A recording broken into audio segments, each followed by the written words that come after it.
Hi everyone.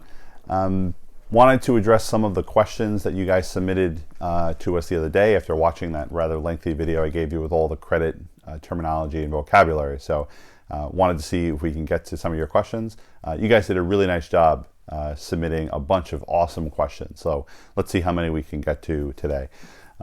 First, Chris asks, is the $5,000 credit limit for every billing cycle or is it in general? It is in general. At any one given point in time, you can't spend more than your credit limit. It's not a credit limit per billing cycle. So it is overall for the life of the card. Also, the $5,000 credit limit was just an example. $5,000 is not the magic number.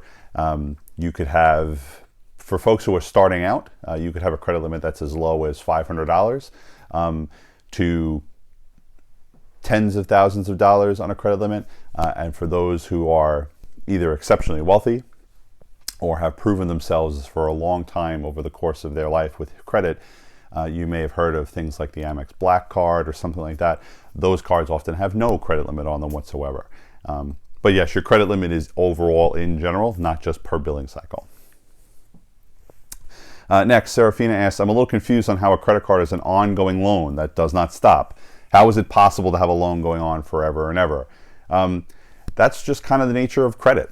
That's kind of how this works. Your other types of loans, your car loans and your mortgages, those are, again, remember the closed-end credit concept. Those loans are agreed upon ahead of time, and it's, yep, I need to borrow $30,000 and I will pay it back to you in X number of years at whatever interest rate. That's how those loans work. This is this whole idea of a line of credit, that yeah, this is an ongoing loan, right? So for as long as you're a customer with the credit card company, you have this line of credit that you're allowed to borrow from. Some of your parents have probably had credit cards for 20 or 30 years, and they've been borrowing for that. My mom has probably had a credit card for like 50 years, and she's always had this pool of money that she's allowed to borrow from. So yeah, this is, Serafina, this is how credit works.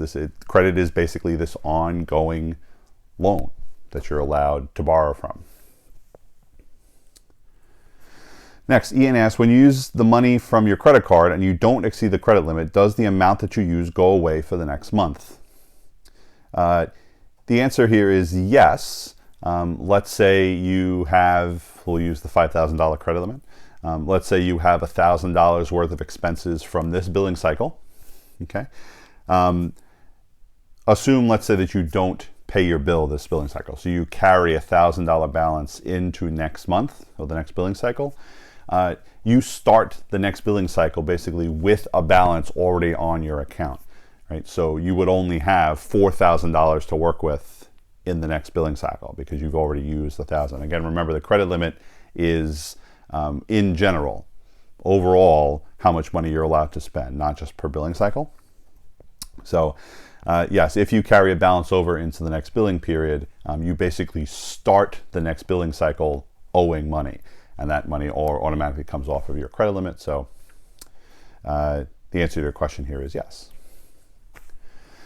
Emma asks, if you are late on a credit card payment and do not pay the whole amount, what happens? Two things are going to happen. First, if you are late with a payment, so they do give you a date when your payments are typically due.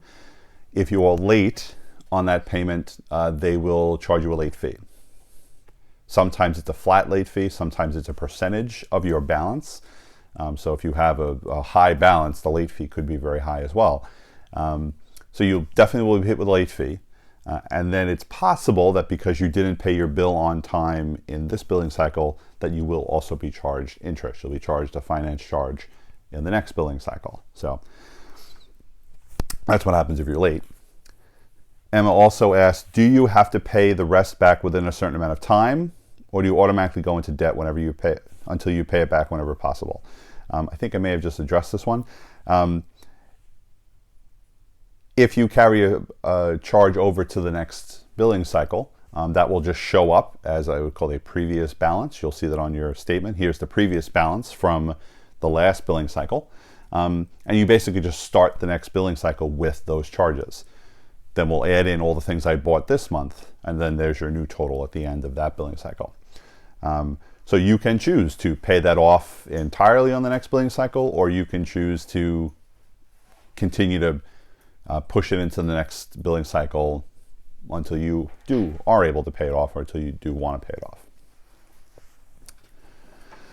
All right, Hansley asks, how is it okay if your bill is overdue? You pay finance charges and you're still fine without having a consequence. Well, I guess the question really is, in whose mind are you fine? In whose eyes are you fine?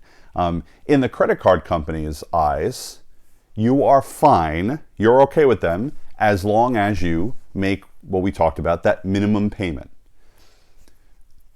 You may owe us $10,000, but as long as you make the very small minimum payment, in our eyes, you're good. No problem. You are just great. You are considered to be a customer in good standing. You have been regularly paying your bill every month. You're great.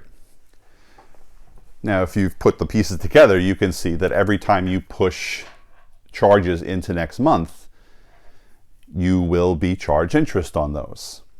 And if you continue to do it, the interest piles up and piles up and piles up. So in our eyes, if you pay finance charges, in my mind, you're not really fine. You're not playing this credit game smartly, quite honestly. So according to the credit card company, you're good as long as the minimum amount you give us is your monthly payment. That's all you have to do. All right. The best analogy I can make is if you owe detentions to Romano, right? You have 10 detentions you owe him, but he tells you all you have to do to be considered like not on academic probation or anything is really just to serve 1 detention this week. And you can choose to chip away at those detentions one at a time if you like, right? But the fact that even if I serve 1 detention this week, that still means I owe 9. So in your mind, yeah, you're not doing great because you still owe 9 detentions. But in Romano's mind, yep, he met his obligation this week, and next week we'll get another detention out of him. So I guess, Hansley, your question comes down to whose eyes are you, quote, okay in? But your credit card company would very much like you to be able to just push charges into next month because then they get to make more interest on you as a customer. Cool. Sadrax asks, are the interest rates on cash advances variable or fixed? Generally, most of the interest rates on your credit cards are all variable interest rates. There are not too many credit cards that have a fixed interest rate. If we go back to the banking unit, and if you remember when we talked about the Federal Reserve, right, and the U.S. prime rate, that interest rate that the Federal Reserve gets to play with, a lot of your credit card interest rates are also tied to the prime rate. So first, if the prime rate is going to go up and down, it's possible that over the course of the life of your credit card agreement that your interest rate could go up and down based on whatever the prime rate is. Secondly, we already talked about the different levels of APRs, of interest rates. So your normal interest rate, but then there's possibly the default rate, right? If you go into default, if you are not playing by the rules of the credit card and you're now breaking the agreement, when they raise that rate, it may not just be for purchases. It could be then also for cash advances and balance transfers. All of your interest rates go up if you move into default. So because these interest rates will never really stay the same, it's totally possible for really we would consider your interest rates to be always variable. At any point in the life of the card, your company can choose to raise or lower your interest rates at their discretion. So yeah, almost every interest rate on your credit card is almost always going to be variable. And finally, Quasi asks about how long will the credit card company have to cancel your credit account if you don't pay your bill? I'll tell you that the credit card company is not going to cancel your account if you miss 1 payment. If I get my April bill and I don't pay it, they're not going to immediately, cut the cord and send you on your way. After the first month, you'll most likely just be charged a late fee and some interest. And then, okay, everyone makes mistakes. Everyone misses a bill here and there. No problem. You have to look at your individual credit card statement. I'm going to talk in generalities right now, but each credit card terms and conditions are going to be a little different. some of the credit card companies very clearly define first what would put you into the default category, right? Is it missing 2 payments in a row, right? Exceeding your credit limit is one of the typical ways that happens. So let's say, for the sake of this discussion, that if you miss 2 payments in a row, you'll be put on the default, so your interest rates go up. Chances are they also have language in your agreement that talks about what does it mean now to be canceled. I don't know exactly what your credit card might be, but let's say after 6 months, or missing 6 payments in the course of 9 months or something like that, then the credit card company can decide, yep, you're not playing by the rules and we don't want to do business with you anymore. After that, they can cancel your account. I've also seen that credit card companies don't often just cancel your account outright. They usually will tell you first. There will be plenty of communication to you via letter or email before they just pull the plug on you. And so it probably won't be a surprise. In preparing for this, I took a look at an American Express credit disclosure agreement where they talk about the terms and conditions, and in the fine print at the bottom they basically say that American Express has the right to cancel your account at any time for any reason, right? So they don't often just pull the plug on you. You will have a couple of months of not paying your bills and not paying attention that will cause you to have your credit card canceled, but most credit card companies don't do it after the first missed payment. Okay, so that'll do it for today's questions.